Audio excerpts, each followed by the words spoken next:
বা বা এখন পঢ়ি দে না এখন কি নটিচ দিছে মই একো বুজিয়ে পোৱা নাই ইংলিছত লিখি দিছে এখন प्लान ये है कि मैं प्रीता को जाके धक्का मार दूं तो मुझे मार देना बिछाया है जाल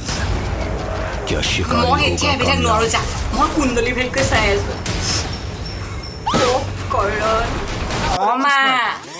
মা বায়ে চোৱা এখন মোক পঢ়ি নিদো বুলি কৈছে কুণ্ডলী ভাগ্য চাওঁ হা কুণ্ডলী ভাগ্য চাওঁ কিমান বাৰ কৈছো তোক হা এই ইংৰাজী পেজৰ লৈ এই হিন্দী অসমীয়া এইবিলাক চিৰিয়েল নাচাবি কিমান বাৰ কৈছো তোক মা মই কি ইংৰাজীত মেজৰ ল'লো বুলি কি মই চব ফিল্ম হওক চিৰিয়েল হওক চব কি মই ইংৰাজীতে চাব পাৰিম নেকি কি যে নহয় একদম কুণ্ডলী ভাগ্যৰ ইংৰাজী ভাৰ্চনটো তই মোবাইলত ডাউনলোড কৰি ল'বি কৈ দিছোঁ তোক আৰু হেৰি কৰ ইয়াক এইবোৰ কি নটিচখন পঢ়ি দিব লাগে নটিচখন পঢ়ি দে আৰু মোৰো মানে গোটৰ ফৰ্ম এখন আছিলে ফৰ্মখন তই ফিল আপ কৰি দিবি মই যে এতিয়া এইবিলাক মই কৰি থাকিব নোৱাৰোঁ দেই মা ইংৰাজীত মেজৰ লৈ ফৰ্ম এখন ফিল আপ কৰি দিব নোৱাৰ নটিচ এখন পঢ়ি দিব নোৱাৰ তেতিয়াহ'লে কি কৰিবলৈ তোক মই পঢ়ুৱাইছোঁ দিনৰ দিনটো অকল মোবাইলটো আৰু এই বিচনাখনে জানে আৰু অকল খাৱ শুৱ পাদ শাগ সেইবিলাকে আৰু বাকী তোৰ কুচ কাম নাই মই বাৰু তোমাক ফৰ্মখন ফিল আপ কৰি নিদিওঁ বুলি তোমাক কোনে ক'লে বাৰু কোৱাচোন মা এই MA ফাৰ্ষ্ট ছেমৰ পৰীক্ষা হৈ যোৱা কিমান দিন হ'ল হা এই পৰীক্ষা হৈ যোৱাৰ পৰা হাতত কিতাপ এখন লৈছনে নাই কিতাপ এখন নলওঁ ইংৰাজী কিতাপ দুখন এখনকে পঢ়িবিচোন কিজানিবা ছেকেণ্ড ছেমৰ এই চিলেবাছটো অকণমান আগবাঢ়ি যায় পঢ়িবি অকণমান ছেকেণ্ড ছেমৰ ক্লাছ আৰম্ভ হ'লেহে পঢ়িম ছেকেণ্ড ছেমৰ একো কিতাপেই নাইচোন কেনেকৈ পঢ়িম বাৰু চবৰে আগতে কওঁ মোৰ ছোৱালীয়ে ইংলিছত মেজৰ লৈ পঢ়িছে ইংৰাজীত মেজৰ লৈ পঢ়িছে কিন্তু তই মোৰ মান সন্মান চব মাতি মিহলি কৰি পেলালি আৰু তোৰ লগৰে প্ৰত্যাশীলে চাবি তাই খাওঁতে উঠোঁতে বহোঁতে অকল ইংৰাজী তুমি এটা কথা কোৱাচোন ঠিক আছে বাৰু মই মানি ল'লোঁ মই ইংৰাজীত মেজৰ লোৱাৰ কাৰণে মই ইংৰাজীতে মই কথা পাতিব লাগিব কিন্তু ধৰা তোমাৰ মেথছৰ মেজৰ হওক জিঅ'গ্ৰাফীৰ মেজৰ হওক ইকনমিক্সৰ হওক পলিটিকেলৰ হওক কেমেষ্ট্ৰিৰ হওক এইবিলাকে কি ভাষাত কথা পাতিব হা মেথছৰবিলাকে এক্স স্কুৱাৰ ৱাই স্কুৱাৰ জিঅ'গ্ৰাফীবিলাকে লেটিটিউড লংগিটিউড কেমেষ্ট্ৰিবিলাকে CO2 O2 পলিটিকেলবিলাকে কোল্ড ৱাৰ হট ৱাৰ আৰু ইকনমিক্সবোৰে ডিমাণ্ড আৰু প্ৰডাকশ্যনত কথা পাতিলেই হৈ যায় বনিলি আৰু এটা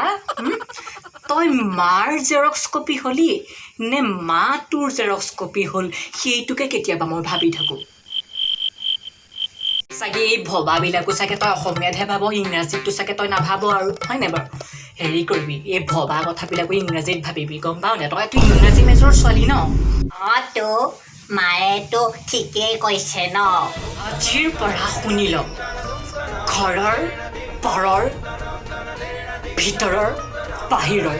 কোনো চাবলৈ নাই কোনো শুনিবলৈ নাই অকল চবতে ইংৰাজী কেৱল ইংৰাজী মই শুনা পাব লাগিব Mother, I am so hungry. কি কৈছে এইজনে কি ক'লে মা বায়ে হাংৰি কৈ আছে বাৰ হাংৰি মানে হাগিব লাগিছে হ'বলা হাগিব লাগিছে লেট্ৰিনলৈ যা আকৌ আমাৰ আগত কেলৈ গাই আছ আকৌ No mother, no. Please mom, give me some food and water, please. Water মানেতো পানী মা বাৰ বহুত জোৰছে লাগিছে হ'বলা আৰু ৱাটাৰ বুলি কৈছে মানে বাৰ মানে পানী হাগু হ'বলা চা চুৰি এটা লৈ যা পটককৈ Sincere, I don't want to go to this toilet. মা বায়ে টয়লেট বুলি কৈছে টয়লেট মানে তিতিলে মানে বাৰ অলৰেডি তিতিলেই হ'বলা এতিয়া আৰু চৰিয়া পাতি লাভ নাই নেকি মা ডিছকাষ্টিং কি মানুহ বাৰু তোমালোক কি জিনিছ বাৰু তোমালোক দুইটা হাংৰি মানে মোৰ ভোক লাগিছে বুলি কৈছোঁ আৰু এইবিলাক হৈছে বেছিক ইংলিছ গম পোৱা নে এই বেছিক ইংলিছখিনি কণ্টি তোমালোকে বুজি নোপোৱা ইফালে আকৌ ঘৰৰ বাহিৰে ভিতৰে চবতে আকৌ ইংলিছ ক'ব লাগে ইংৰাজীত মেজৰ লৈছোঁ হয় সঁচা কথা মই ইংৰাজী পঢ়ি ভাল পাওঁ কিন্তু মোৰ জন্ম হৈছে অসমত গতিকে মোৰ মাতৃভাষা হৈছে অসমীয়া আৰু প্ৰত্যেকটো ভাষাৰ প্ৰত্যেকটো জাতিৰ মূল ভেটিস্বৰূপ হৈছে নিজৰ মাতৃভাষাটো অসমীয়া হৈছে মোৰ মাতৃভাষা অসমৰ মাতৃভাষা আৰু আপোনালোক সকলোৰে মাতৃভাষা হয়তো আৰু মই অসমীয়া মাতৃভাষাটোক কোনোদিন মই নেগলেক্ট কৰা নাই আৰু মই নকৰোঁ পাৰ্চনেল লাইফ